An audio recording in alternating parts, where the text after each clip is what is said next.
यसरी गाउँबाट सहर आएर आफ्नो छोरीलाई गाली गर्दै पिर्दै आफूसँगै लिएर गए।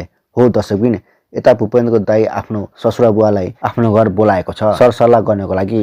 र त्यो सरसल्लाह भने कि त भूपेन्द्रको दाईको श्रीमती सुध्रेर राम्रो बेहोरा भाइ र बुहारीसँग गर्नु पर्यो र म माथि पनि गर्नु पर्यो र मसँग सानो सानो कुरामा पनि झगडा नगर्नु पर्यो। यदि होइन भने मेरो जिन्दगीबाट निकालेर आफ्नो छोरीलाई आफूसँगै लिएर जानु भनेर भन्नको लागि आफ्नो ससुरा बुवालाई भने घरमा बोलाएको छ। यस्तो हेर्दाखेरि भूपेन्द्रको दाई र भाउजूको भने सम्बन्ध भने सकिने जस्तो छ। तर यो सबै त्यही भाउजूको कारणले भने भएको हो।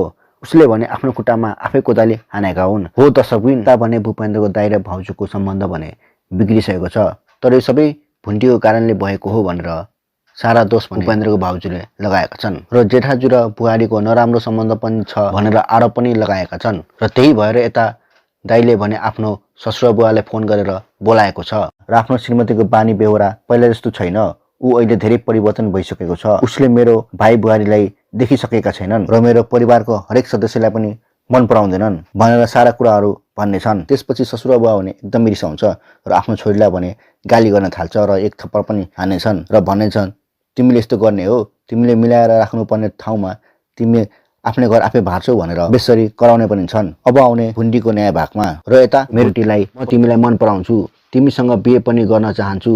मलाई थाहा छ कि तिमी बिहे गरेपछि सुख पाएका छैनौ। तिमीलाई तिम्रो बुढा र उसको परिवारले तिमीलाई गाली गर्ने र दुःख मात्र दिने गर्दा रहेछ र तिम्रो बुढाले पनि तिमीलाई डिभोर्स दिने र ऊ अर्कै केटीसँग विवाह गर्ने तयारी पनि भइसकेको छ। तर म त्यस्तो खालको केटा होइन र मेरो परिवार पनि त्यस्तो छैन।